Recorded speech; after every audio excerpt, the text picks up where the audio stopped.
Like, I've been in bed all day, still trying to work, but here we go.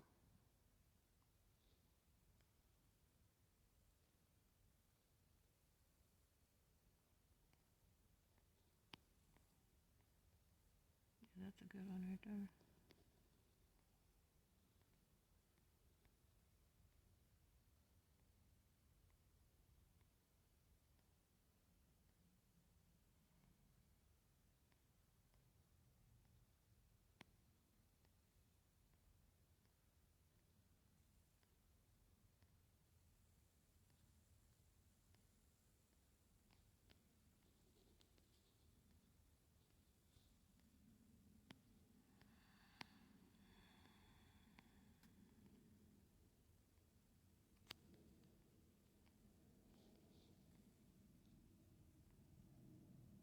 She's one of my really good friends.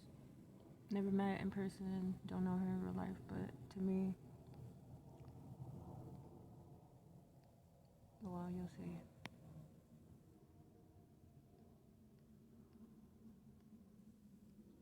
This is just basically me sharing everything that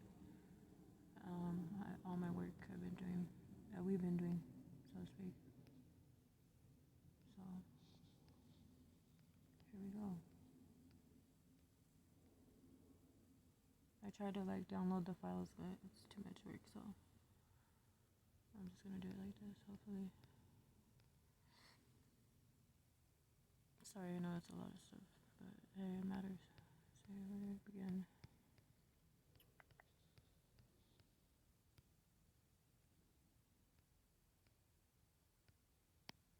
Check that out.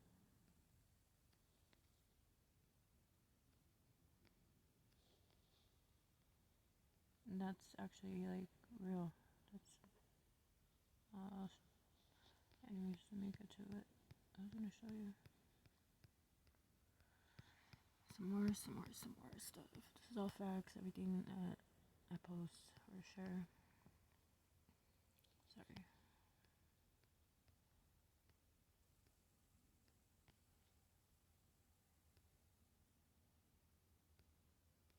Oh yeah, this one right here is crazy. I'll get into that later, but I think I already passed what I was. Okay, let me see. Go back.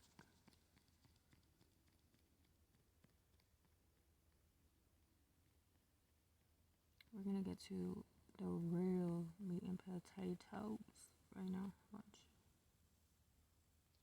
Pass it again. Let me see. Come on, don't do this.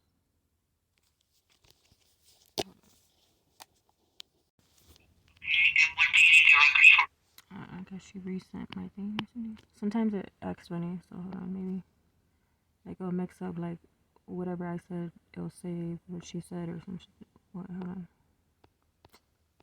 I'm gonna have to do it another way right now, for real.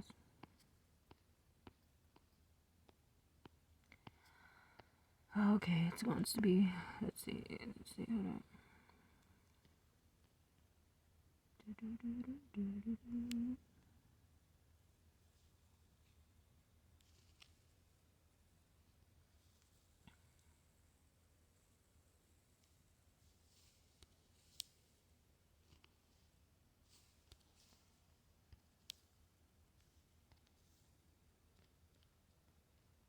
It better play on this one. Let's see. Faster.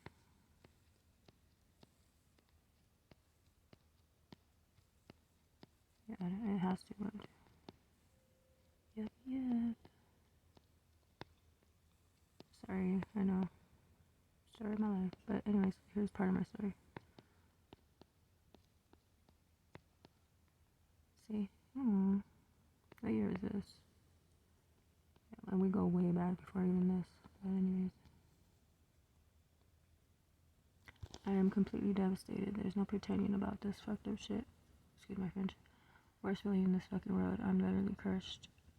This was after, I believe, the last hearing, which is known as the TPR, where they terminated my rights and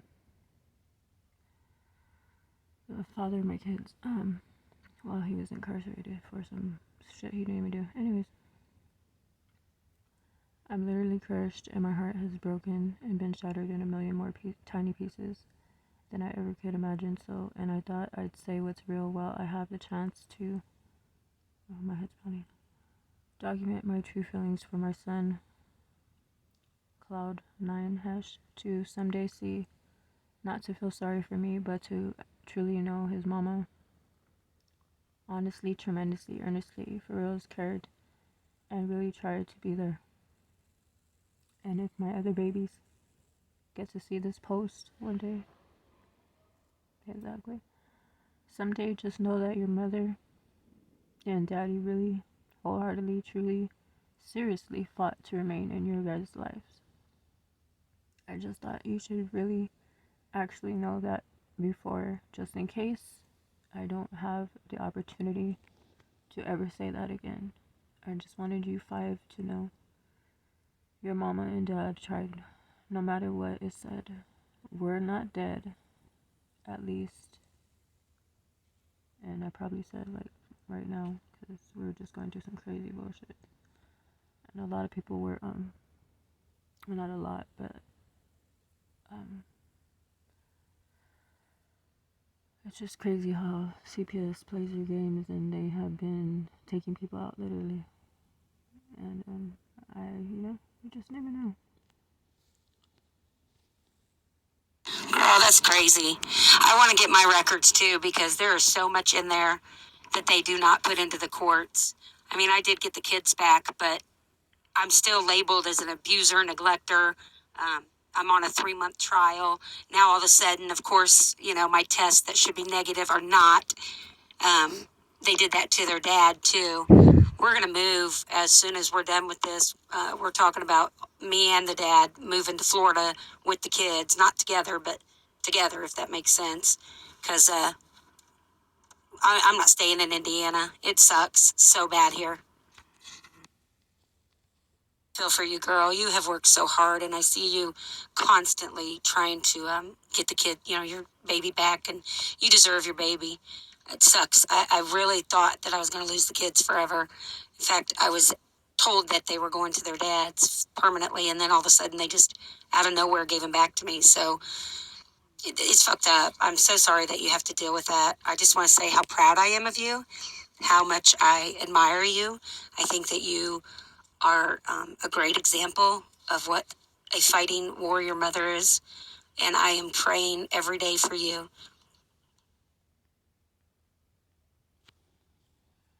You're a gorgeous lady, and I am so proud of you. Just keep fighting, okay? If there's anything I can ever do, I mean, seriously, you are more than welcome to call me, even if it's just a friend to talk to. I'm going through a lot of PTSD and a lot of things, because of the removal and them coming back. It never goes away. It comes with its own set of problems. They still would like to take them, and it's scary. Every day you live in fear that they're going to be gone again, and that would devastate me. I'm very blessed, and I'm one of the few that are. I realize that. But hopefully my story, when I'm ungagged and the case is done, and I tell it, and I start doing hosting again on a bigger network, and I can get it out, and people will have hope. You have to keep hope. Never give up hope. You have to, because there's too many parents that have, because she's probably been a little bit before me, because I started back in because I didn't start putting the pieces together, and I would never have known had I started to put the pieces together. Probably it took until my third baby. I actually was like, wait a minute, wait a second, and that was 2017. So I've been nonstop, and we've all been doing this together. And since then, in between that time, unfortunately, there's been a lot of parents, and I mean, there has been a lot, who have taken their own lives because it's crazy. It's creates this the things that they make us go through, and then when we finish everything, and they just play mind games, and it could take a toll on somebody's mental health, and some of us are not equipped to. I've come very close to that point, so I know, and I'm not saying that it's a weakness or anything, because it takes a lot of strength to hold your head up.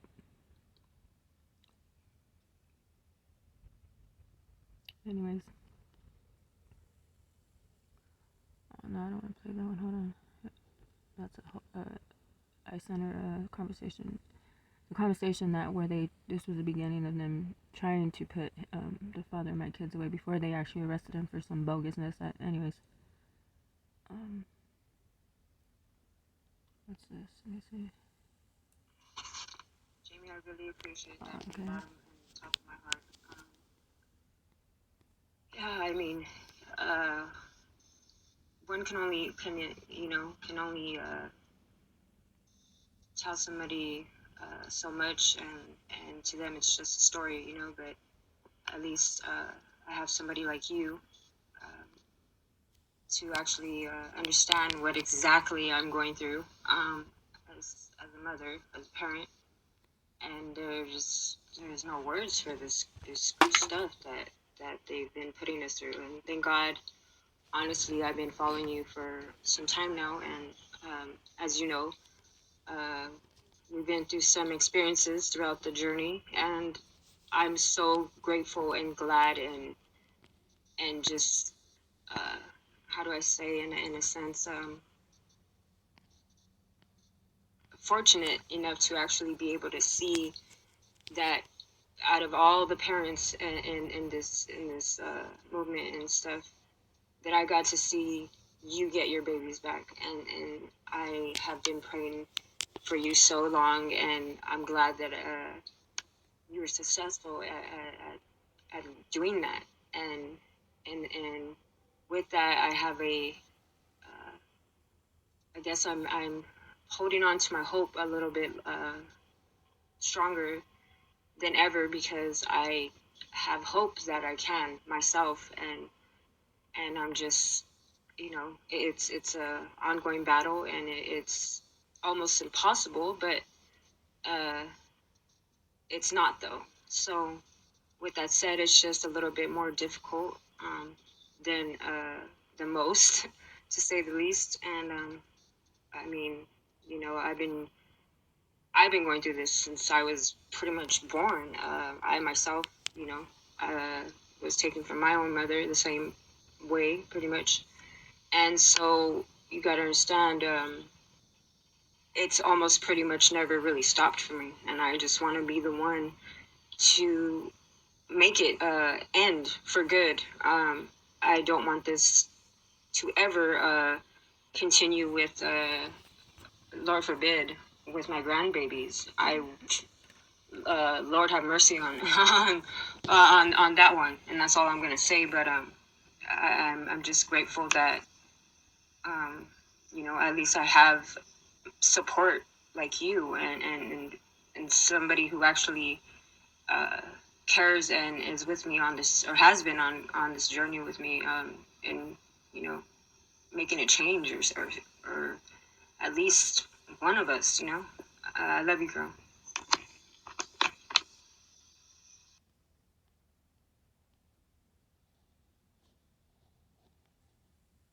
Honey, I definitely know how you feel, and I know it's so hard to find somebody that knows and understands. Nobody understands unless they've been through it. I've been through it twice. I was 21 years old, and then 44, 45. So definitely know how you feel. And I'm so glad to hear that you're keeping hope. The day they told me they were going to give my kids to their dad, I had a choice to make.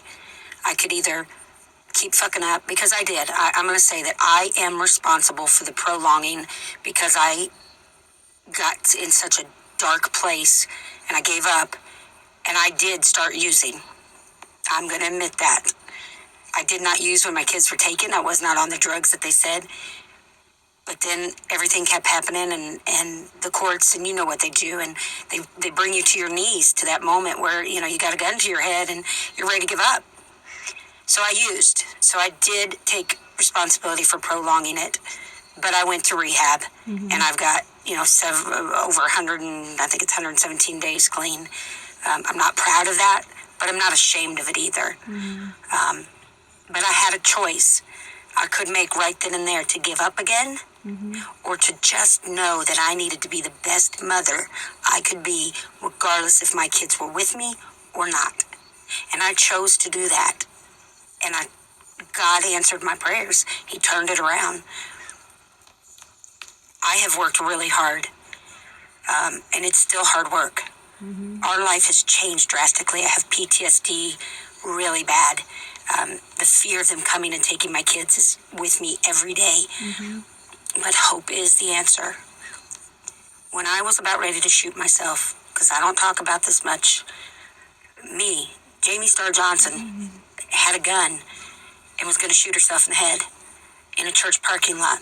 And I argued with God for 3 hours. I stayed in that parking lot for 3 hours, begging him to tell me why he put me here. Was my purpose still to be in this movement, to be a public person, and to allow myself and my journey to help others? And at that last minute, I sat down on the bench in their little garden, and this church is across the street from me. And I begged him one last time, God, please tell me that I have purpose and meaning here. And I looked down, and there was a painted rock. And on that rock, it simply said hope. So remember that always. I'm so sorry for what you go through. I've been with you on this journey. You're absolutely correct. And I am thankful for you. You are a fighter. You are a warrior for these children. And I can't promise that you'd ever get your kids back because, you know, they are evil. But I pray every day for you and all the other mothers and parents that are suffering, and grandparents. And I haven't given up. I had to step away to save my own children. But don't count me out. You know me, girl. I'm going to come back. I'm going to law school. I'm going to continue to help. There has to be change. There has to be some movement in this movement, and with all this hate and anger and all the people that are fucking it up for everybody else, we just got to set them aside and focus. I love you dearly. I wish that I could put my arms around you and hold you. I wish that I had an answer to get your babies back. I know what a good mother you would be. And don't ever forget that. Because I know what it's like to be fucking put down and think that you're a piece of shit. Again, I had a gun to my head. I did it twice. And the other time I shot and moved it. And you know what? I was in my backyard and nobody came. Nobody called the police. Nobody cared. That's why I wanted to give up. But no, I care. I care more than you could ever imagine about you and several other of you that I've been able to have the blessing of knowing. Don't give up. Anything I can do, please call upon me.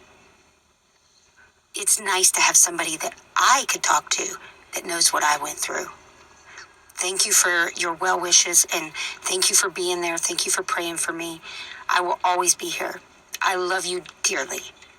My dear sister, my friend.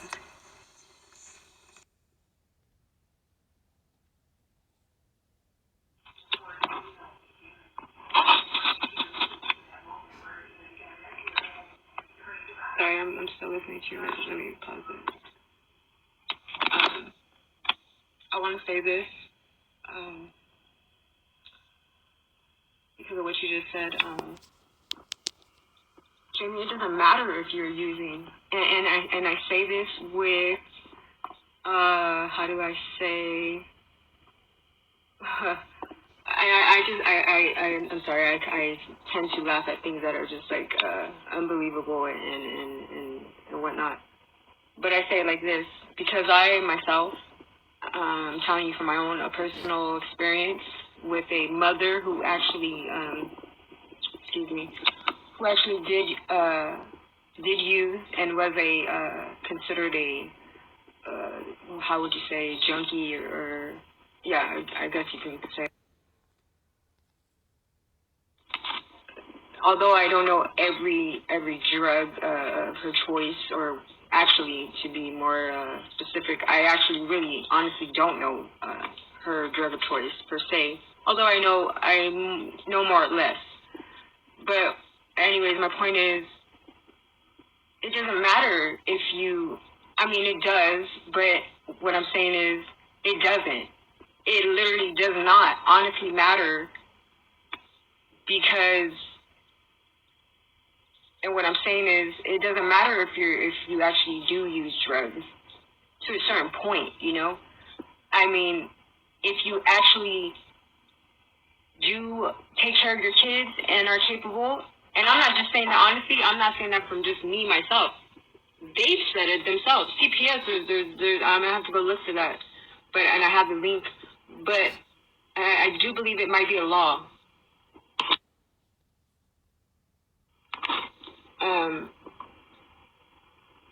Being a drug addict is not a reason to take children. It actually really is not. It's actually in their, I think it's in their one of their manuals or something. I know for sure. And I'm saying that also as a former foster child, you know, former foster youth, former foster kid, whatever you want to call me, that has been in foster care myself, and knowing what it's like to be without a parent, regardless if they used or not, especially having that parent that actually did use, you know? And no matter what anybody tries to say or tell me, that's still that's my mom. She always will be. There's nothing really, there's nothing anybody can tell me that wouldn't make me want to, you know, want my mom to be in my life or even be my mom. And that's,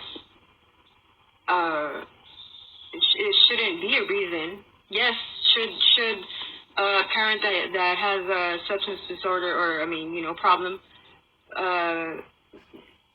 be offered services and most likely be needing services? Of course, most definitely. Fuck yes. Excuse my language, excuse my French. But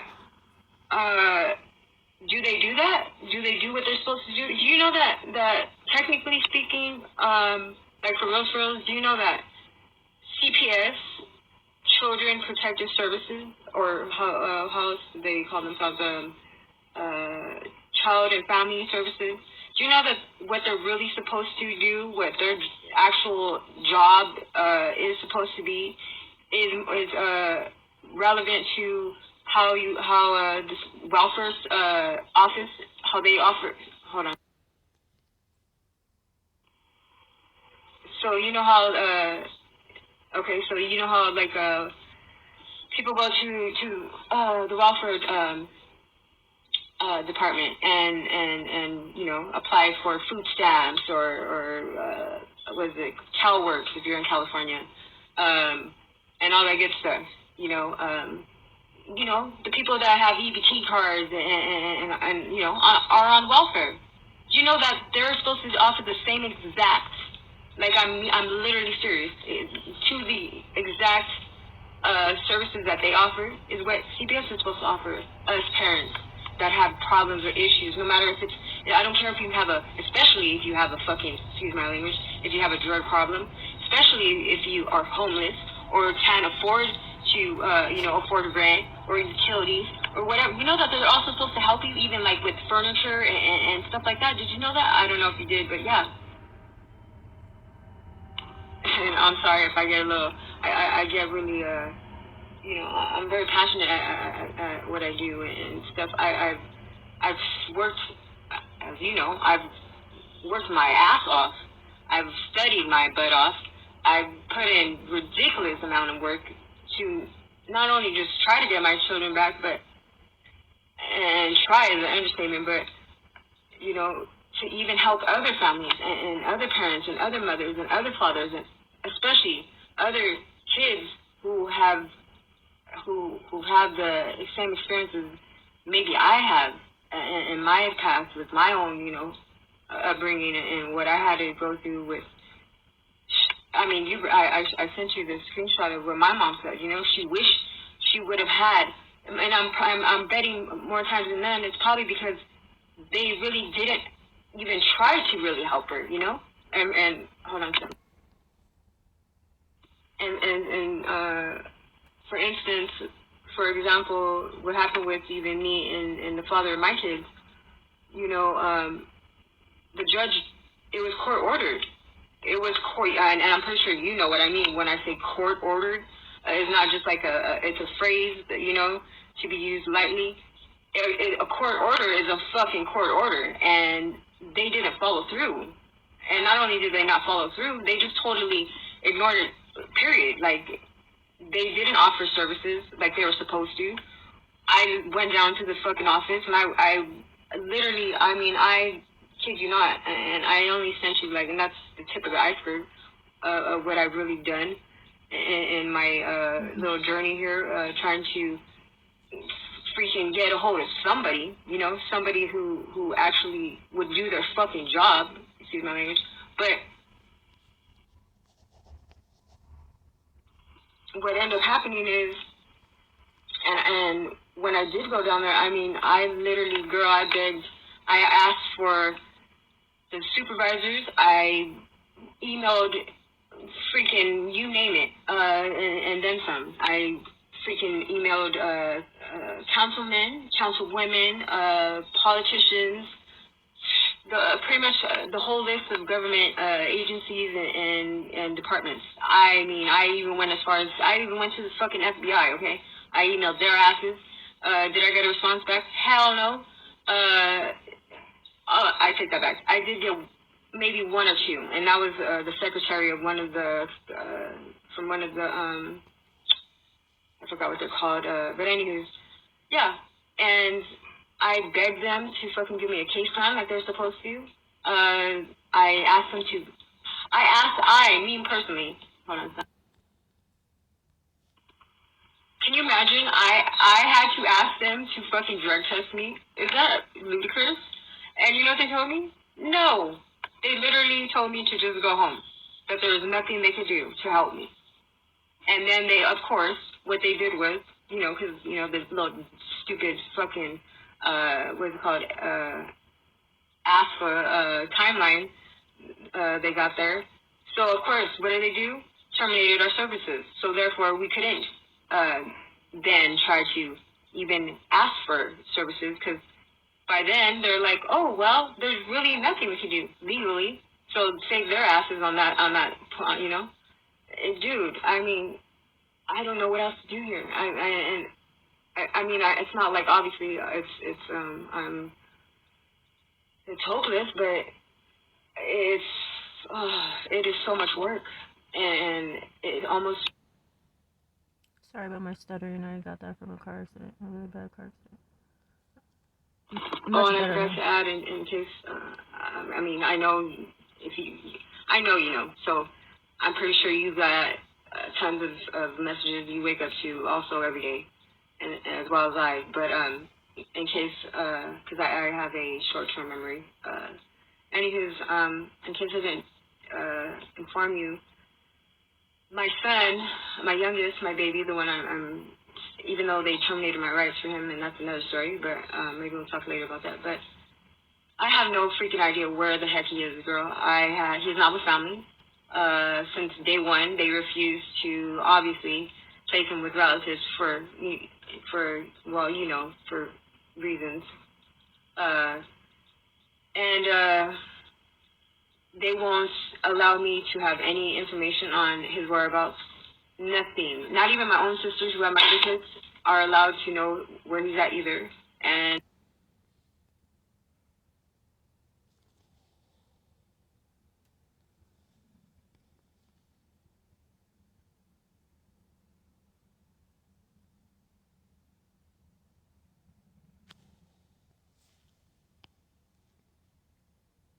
That's what it's called, the detention warrant, or it should be called the removal warrant, but it's actually literally called the detention warrant for a child. That's crazy, right?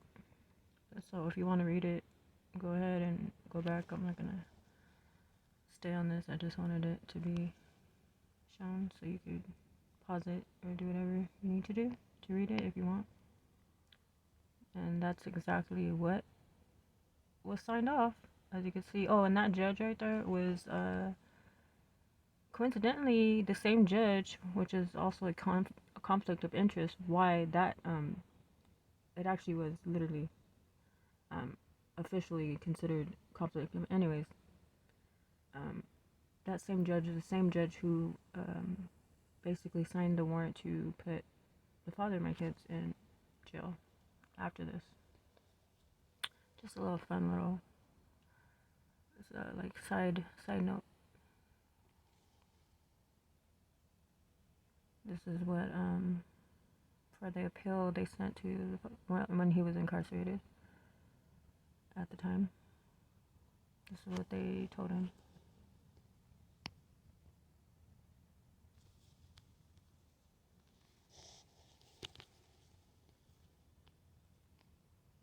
Okay, I think I'm gonna stop right there.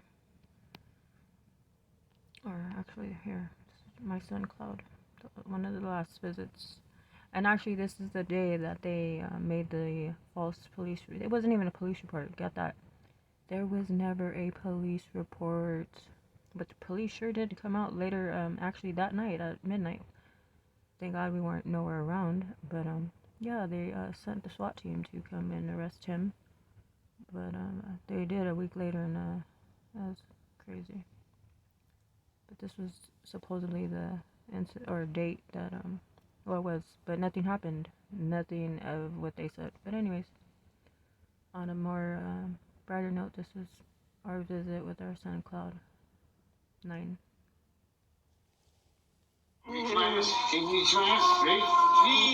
Talk to daddies. Hi, dads.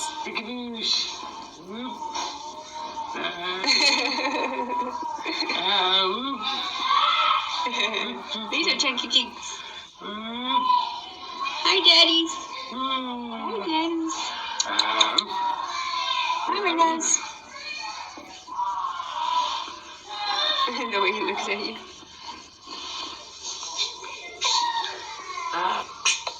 Oh, he wants his baba. Oh, here. Here the babas. Here. Oh, there we go. Oh, look at his face. He wants it. Yeah. Look at his face. He's like, no. Sorry, Dad, but I seen the bottle. The babas? The babas? Yeah, tinky booties. How my dads? Is that Daddy? I miss you, Is that son. the butterflies? This is a butterfly.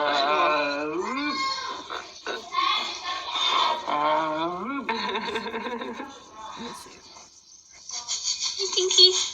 Wait. I love you. Say hi, daddies.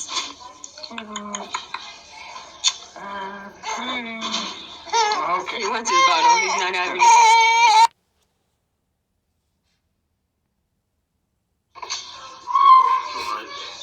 Hi, my loves. Oh, he wants a bottle. Oh, jeez. He wants a bottle. There he goes.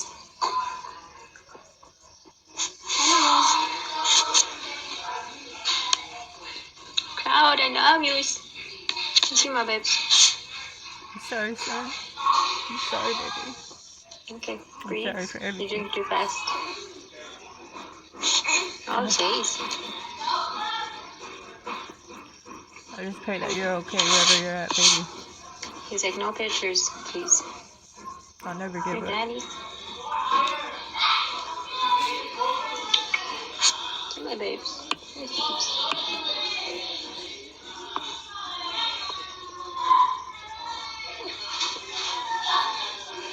Hi, loves. Mama love you. I love you, son. I love you.